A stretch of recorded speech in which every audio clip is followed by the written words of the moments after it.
Great news! I've got some awesome new parts for the CRF250L. I'll start small and I'll save the best stuff for last. The first part is, once again, the Tusk magnetic drain plug. I got one of these for my CB500F earlier, well, I'd say the end of 2020. There are a couple differences between that one and this one, if my memory serves me correctly. One is that this is a dished head fastener, presumably to reduce weight. It also has a hole drilled if you want to safety wire this in place. I'm going to elect not to do that because I've never had any issues with drain plugs coming out, but if you would like to do that, the option is there. It does also come with a sticker, which is awesome. If you're a company and you're not sending out stickers with your products, change your policy, send out stickers. The next part is from a company that I've never heard of. This was an eBay special. What this is here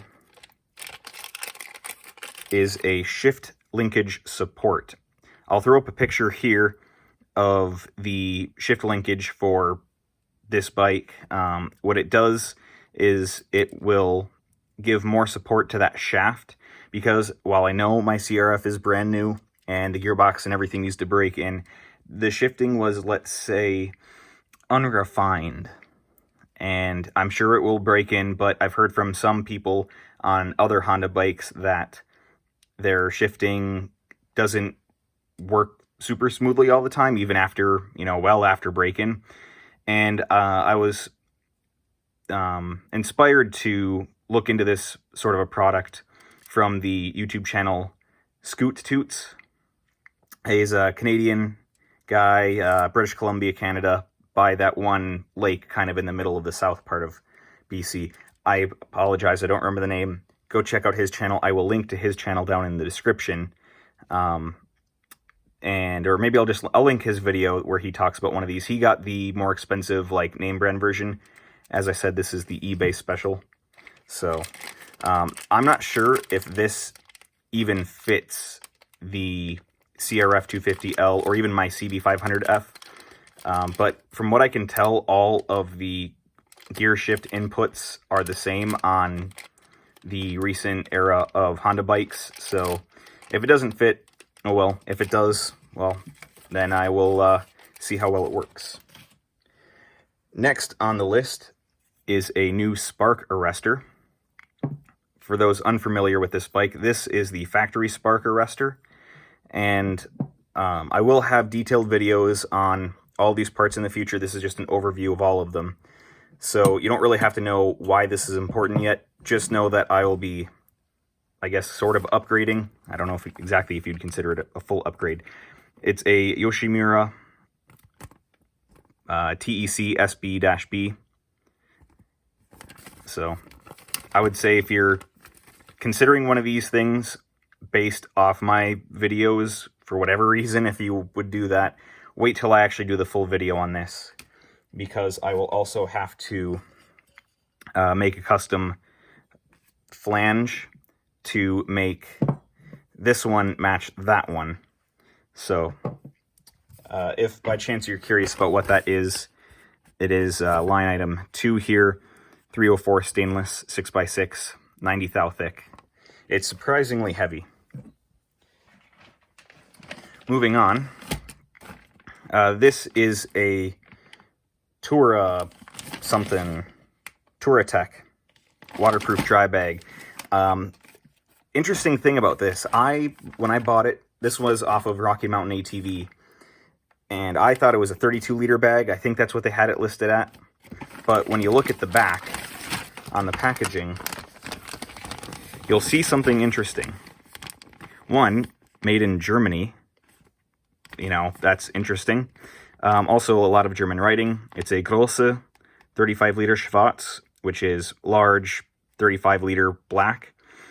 I did not expect this thing to be made in Germany, especially for the $40 that it cost. But also, it says 35 liters, not 32. This thing is really big. It just keeps going.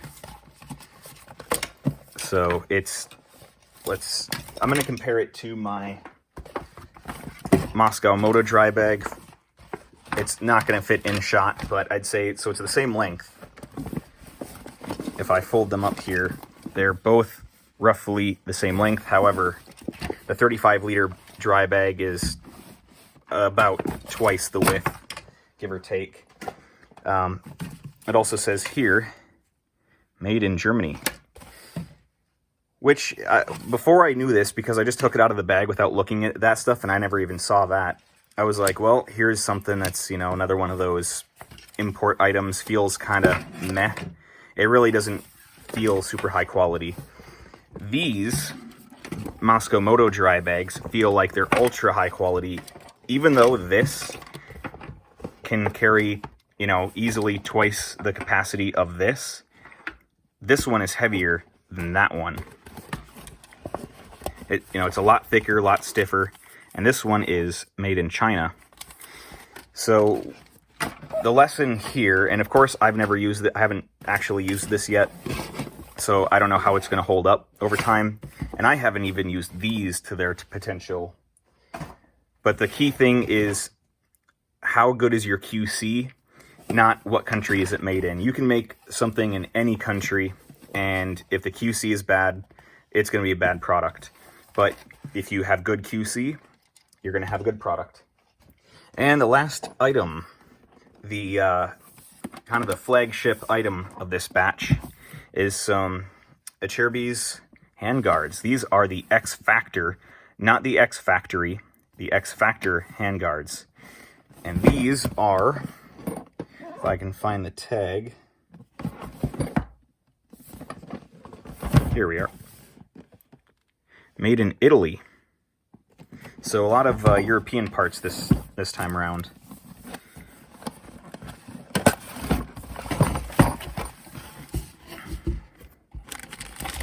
So these I'm actually quite excited about. Originally I was not super stoked about these just because I wasn't, I'm not familiar with this company. I wasn't sure exactly what these were going to be like, but this is a interesting profile of aluminum. You can see the shape there.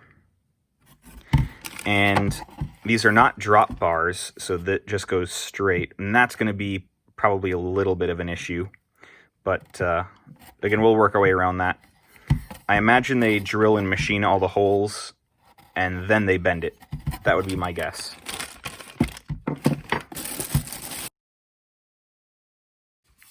Here is the plastic shield. It's reasonably stiff, but it's a dual injection molded. As you can see, this white part is a different material. It's like I don't know. The handguards are polypropylene. I would take a guess that the white is TPE, thermoplastic elastomer. Just a guess. It doesn't have any markings for it, so... And if we look at the date code, we see that it was July of 2019 that these were manufactured. So the other reason why I'm not super, or at least I initially wasn't super excited about these, is because my Tusk D-Flex ones, which are only $40, maybe $50, they're really, really stiff. They aren't as big as these. Like the shroud on the D-Flex is much smaller, but it is thicker plastic, and that thing, they're possibly bulletproof. Where this isn't quite as thick, but it is bigger. So these definitely feel like they're very, very strong, and adding in some shape, some contour, that really adds to the strength. And then we've got the mounting hardware here. And in this part, I'm once again a little on the I don't know about that side, because the machining is kinda, well, they could have used a sharper tool, I think. What is nice about these is that the drop that isn't in the main bar is in here, so that your cables can go either, underneath if you're mounting it on top, or over the top if you're mounting it underneath. I think usually this is the way you'd want to mount them, because when you hit something, the handguards are more likely to twist up than down. And so this right here would be your setup for the 1 1/8 or your tapered bars.